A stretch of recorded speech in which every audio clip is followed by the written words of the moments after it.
best friend was catfished by my dad. So me and my best friend were kind of just like swiping through Tinder for fun. And then she came across this really, really hot dude. So of course, she swiped right and they talked all night long. And he said he had an Android, so he couldn't FaceTime, but his messages were blue, so I thought something was off. She was too blinded to see that something was up in the first place because she was messaging with a really hot guy. So about a week of them just like texting back and forth and I guess getting to know each other, they decided that they were going to meet up. So they both decided that they were going to meet up at an Olive Garden near them. And you see, as her best friend, of course, I'm going to have to go with her. So I got dressed up and I sat about 5 tables away from her. And we got there about 30 minutes earlier than we were supposed to be there. Okay, so my best friend had 3 bowls of fettuccine alfredo before he got there. So when he got there, it wouldn't look like she ate a lot. Then I see my dad walk in, all dressed up and fancy with a bow tie and everything. This story time just gets so much more funnier, so like for a part 2. Part 2 of how my best friend was catfished by my dad. Continuing with the story, I see my dad walk into the restaurant all dressed up. Mind you, my dad's married. To my mother, of course. So I was like, ooh, my dad and my mom are finally going on a date together.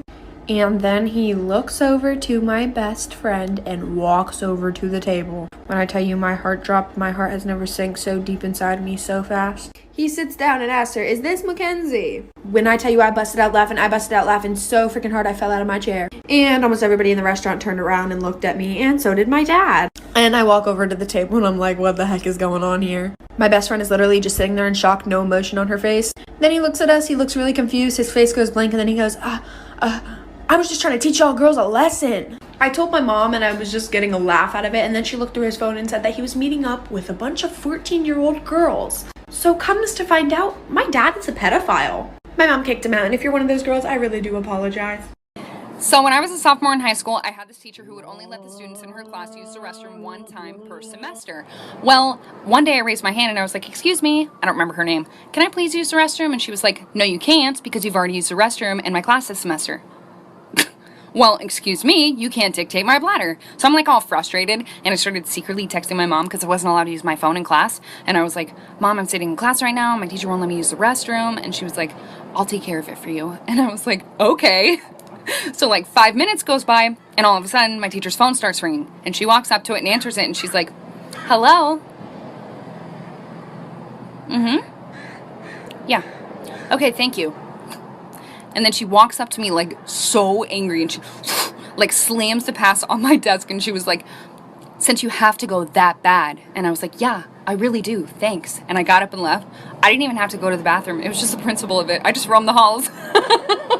This is a story of the time that I caught my neighbor's mom talking smack about me. So I don't know about you guys, but every single Wednesday in my middle school, we would have a bagel sale. And some people's parents would come in to help out. And my neighbor's mom was one of those parents. And I had a best friend at the time whose mom would also work at the bagel sales. But this best friend of mine, her mom never let us hang out with each other because she felt that I was a bad influence on her. When in reality, it was the complete opposite. She was the one that snuck the boys in her house, if you guys remember that story time, where they peed in a flower pot. So basically her mom wouldn't let us hang out. And sometimes my friend would go with her mom in the morning, basically as a ride to school, and to help out with the bagels too. And one day when she went in with her mom, my neighbor's mom also was there too. So my friend starts eavesdropping into their conversation, and my friend's mom brings me up and says how much of a bad kid I am and a bad influence. And my neighbor's mom was like, "Oh wow, that's my neighbor. Like, we always suspected something bad about her. Our whole entire neighborhood knows this about her." Basically making stuff up about me. So then I go home crying, tell my mom. Part 2 of catching my neighbor's mom talking smack about me. So my best friend tells me all these things that my neighbor was saying about me, obviously.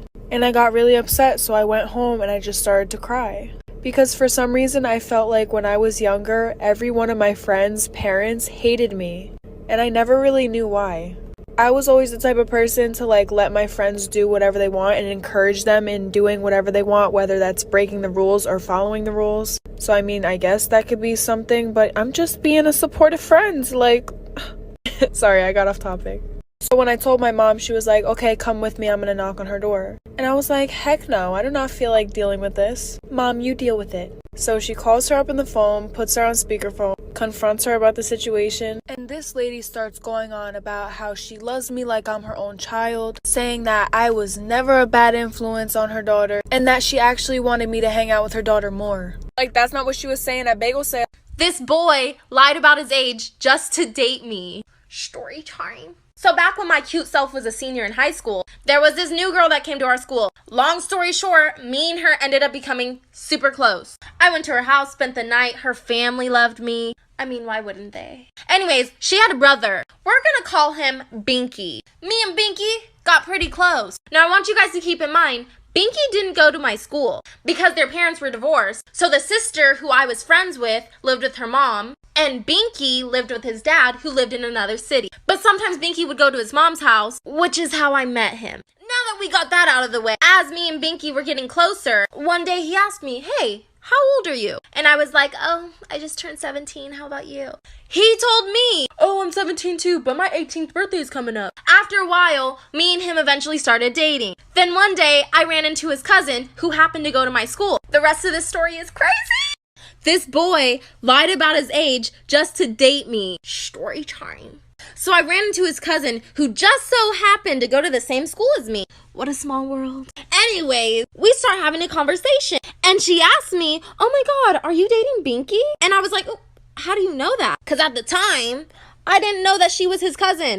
And he didn't go to the same school as me. So I didn't know how she would have known that. And then she tells me, "Oh, that's my cousin." As we're talking, she says, "Oh, are you going to go to his birthday party?" And I'm like, no, he actually didn't tell me he was having a birthday party. Weird. And she's like, "Yeah, that's really weird because it's like coming up next week." And I'm just sitting here like, well, maybe he'll tell me. He probably just had a lot on his mind. And then she says, "I can't believe he's going to be 16 already. Time flies. We're going to throw him a sweet 16 party."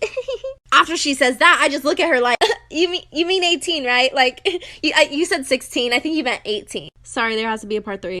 This boy lied about his age just to date me. Story time. Part 3.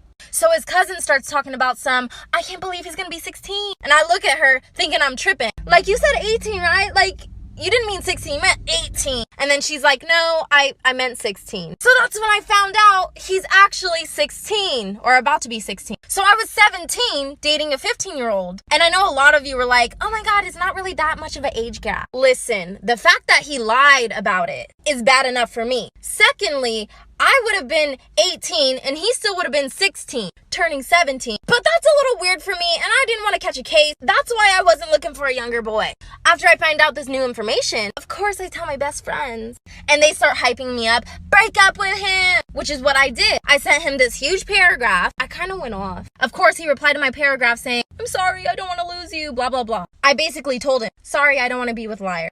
I blocked him and haven't seen him. This is why it's better to have one friend that you hang out with regularly instead of having a big group of friends. And trust me, you're going to want to listen to this story time. So when I was a sophomore in high school, I was kind of going through an identity crisis and low-key still am. I went to a predominantly white school for the majority of my life. So let's just say I was extremely whitewashed. It was one of those times in my life where if a white person said the N-word around me, I would just laugh. Not because I didn't know it was wrong, but because I wanted to be accepted and I wanted to be like everybody else and I seeked validation. Sophomore year was really when I started to become who I am today. I wanted to learn way more about my culture and my background. So I started becoming friends with people from other schools that are more diverse. Eventually, I met this group of girls. And I thought these girls were going to be the sweetest girls I would ever meet. Now, this friend group was serving flavor. I'm talking diverse to the T. One night, we decided that we were going to spend the night at one of the girls' houses. Let's call this girl Sally. I kept getting lost on the way to Sally's house, and I thought it was because I didn't know the area that well. Keep in mind, that's what I thought was the reason. I get there and we watch like 4 or 5 movies before I end up falling asleep. And when I wake up, I was in a room full of grown-ass men staring at me. Storytime part 2 of why it's better to have one loyal friend instead of a big group of friends. I forgot to mention in part 1 that when I arrived, the men were already there. Mind you, we were in sophomore year. These men looked like they were in college. So I was already a little thrown off, but I trusted it because I was with my friend. When I wake up, these men are like staring at me. But they try to look away really fast, but I could tell that they were staring at me. I start thinking the worst of the worst. I try to think of any possible way that I could get out of there, whether it was physically or mentally. So I pretend to fall asleep just to escape the reality of it. But then one of the men at the bottom of the bed starts rubbing my feet. I immediately kick my leg so I can get his hands off. Now I'm thinking he's gonna be mad and I'm gonna get fucking attacked. So I try to make small talk to loosen the tension. So I look at the guys and I'm like, "Hey, do you know where the girls went?" One of them looks at me and says, "Oh,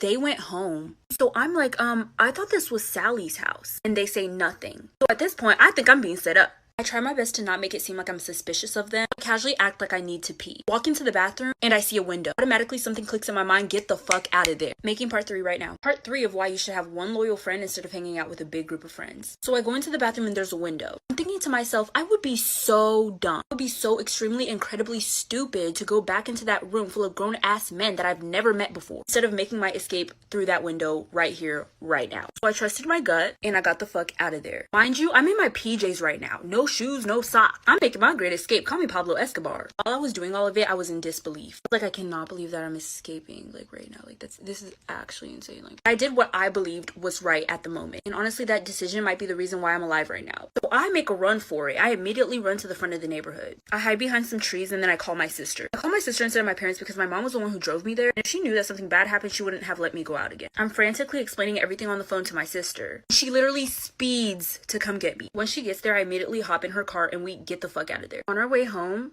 I get a text from Sally. Last part is part 4. I'm making that right now. Part 4 of why you should have one loyal friend instead of having a big group of friends. So I'm on my way home and I get a text from Sally. Hey girl, where are you? We went to the gas station to get some milkshakes. You could have came with, but you were already asleep. I didn't even respond. I just blocked all of them because I know damn well that they were not getting milkshakes. Because 1, why didn't they wake me up to get milkshakes? Because I wasn't the first person to fall asleep. I'd never fall asleep first at somebody's house with a big group of people. I saw somebody else who looked like they were sleeping, so I thought that I was going to fall asleep too. 2, why were all those grown ass men there? Nobody told me that they were going to be there. Like I said, we were sophomores. These men were in college. Maybe even graduated from college. They were grown. 3, why would she lie about it being her house? 4, why did the boy say she went home? And remember when I said I kept getting lost because I didn't know the area? Once I went back to look through the messages that I had with those girls to see if there was anything fishy going on, I noticed that they were all sending me different addresses. Either one number would be off or a letter would be off. They definitely were planning something because they were trying to get me there late. I haven't seen or talked to those girls since then.